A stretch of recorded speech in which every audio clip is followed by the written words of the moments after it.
Bonjour, moi je suis apiculteur, je m'appelle Montalet Maxime. Notre entreprise c'est le rucher de Chara. On élève les abeilles, donc on fait du miel, du pollen. Moi je m'appelle Céline, voilà.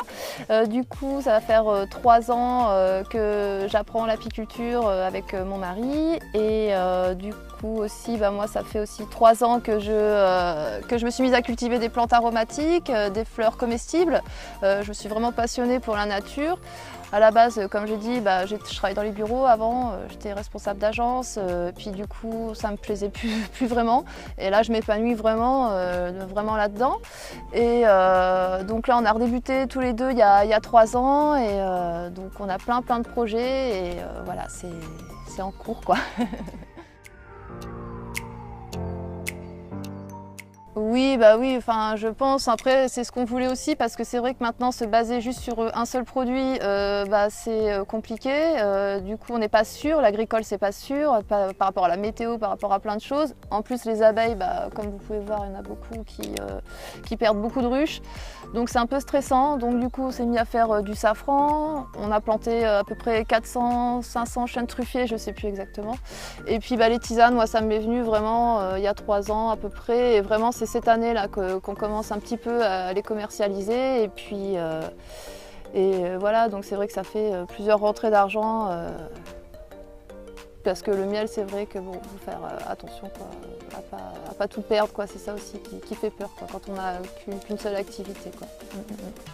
Et puis c'est sympa aussi, par exemple, on va sur un marché, je veux dire, on a plusieurs choses à présenter, on a plusieurs produits, quoi. C'est vrai que c'est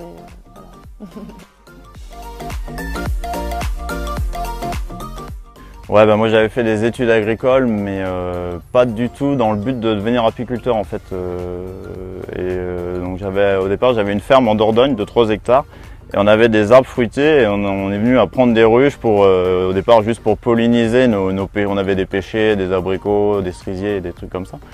Et c'est comme ça qu'on en est venu à l'apiculture. On devait avoir au départ qu'une dizaine de ruches. Et de fil en aiguille, après on a rencontré des collègues qui avaient genre 800 ruches. Qui nous ont appris des techniques de travail pour travailler plus vite, comment augmenter son cheptel, apprendre à travailler en apiculture professionnelle, quoi. Et après, une fois qu'on avait vendu cette ferme en Dordogne, on a pu augmenter notre cheptel. Alors moi ce qui me plaît, c'est surtout la vue déjà, la vue, l'environnement.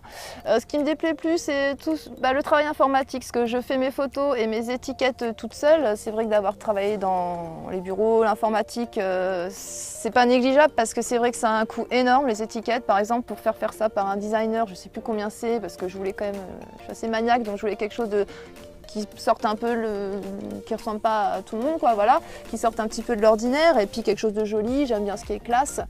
Et ouais, du coup, c'est pas négligeable, hein, et c'est vrai que ça, c'est un petit peu fastidieux. Bon, maintenant que je m'en sors un peu mieux, c'est plus facile, mais au début, ouais, j'ai eu un petit peu de mal à me remettre à l'informatique, mais ça me sert vraiment beaucoup parce que je crois que c'est à peu près dans une centaine d'euros d'une création. En plus, c'est mes photos, donc j'ai pas à les acheter à quelqu'un, enfin voilà, c'est pas négligeable. Au niveau économie, il faut faire ses cartes, ses pubs, moi je sais tout faire, quoi, voilà. Au niveau des papiers, les papiers, c'est pas ce qui me... Ouais, voilà, c'est surtout ça en fait qui ne me plaît pas. Voilà, les papiers et ouais. Après, dans tout ce qui est par rapport à mes plantes, ce qui me plaît le moins, c'est peut-être, mettre dans les gros sachets, les feuillages. C'est un peu fastidieux, c'est agréable, mais c'est fastidieux quand même, voilà.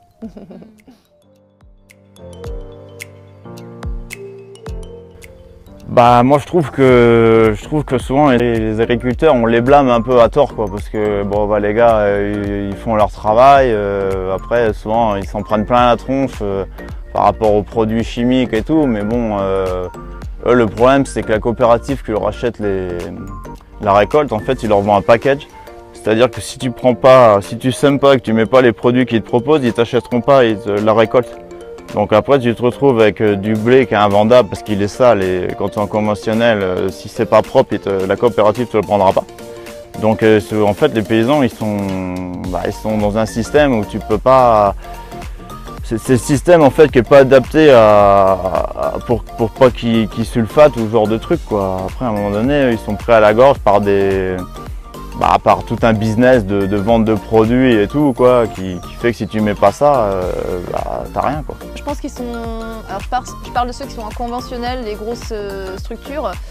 Je pense qu'ils sont un peu coincés et ouais, faut pas tout leur mettre sur le dos parce que c'est vrai que c'est énormément de travail, c'est très difficile et ils font comme ils peuvent, quoi. Après, je pense qu'ils préféraient ne pas mettre de produits phytosanitaires dans leur champ, mais bon, il faut un rendement et puis il y a une demande, enfin il y a une concurrence, il y a tout ça. Il y a énormément d'agriculteurs qui se suicident chaque année, c'est un truc de fou, quoi. Et je crois que les gens se rendent même pas compte du travail que c'est juste pour avoir du lait. Enfin, je sais pas, c'est... Enfin, ouais. Ils sont pas assez payés, c'est clair, ils peuvent pas gagner leur vie comme ça, ils gagnent que dalle, ils ont que dalle en retraite. Enfin, souvent la femme travaille sans être déclarée, hein, ça arrive souvent et du coup, ouais, c'est un peu triste, quoi. Parce que c'est un travail qui est quand même qui devrait être un peu plus valorisé, quoi. Voilà.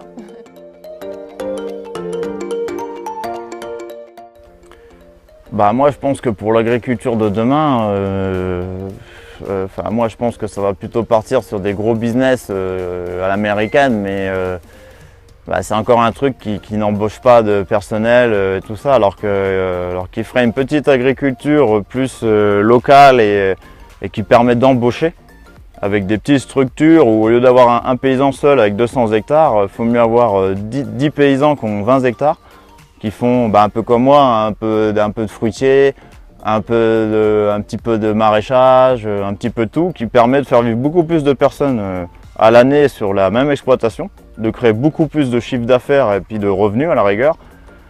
Parce que y a beaucoup de paysans qui aujourd'hui dans les grosses structures ils gagnent rien, ou ils gagnent l'équivalent du RSA. Hein. Il y en a ici, ils gagnent 2,50 € de l'heure. Hein. Donc malheureusement c'est comme ça, quoi. Et les gars ils travaillent 16 heures par jour, quoi. Après, alors que l'État favoriserait les petites structures, déjà dans le système en fait, pour avoir les primes agricoles, aujourd'hui tous les agriculteurs ils ont des primes, mais pour avoir les primes en fait il faut avoir plus de 16 hectares 14. C'est le minimum. En fait c'est un peu débile parce que dans la logique tu te dirais moins tu as de terre, plus tu as besoin de te faire aider, mais vu que c'est sous-payé, ils veulent que des gros, quoi, pour qu'ils fassent de la quantité, mais enfin après on envoie de la quantité à l'export, on ne sait même pas pourquoi, quoi. Enfin, c'est tout un système, je pense, qu'il y a à revoir dans le monde agricole où les gars ils pourraient vivre bien, ils pourraient même faire de la bonne bouffe, quitte à donner des primes à la rigueur, autant bouffer du bon que de la merde. Hein. Mais aujourd'hui, on se retrouve dans un système qu'on cautionne ce type d'agriculture, alors que demain les gars on leur dit on vous file des primes que pour faire du bio, et on tous se mettre au bio, hein, mais c'est le bâton avec la carotte en fait dans ce milieu-là.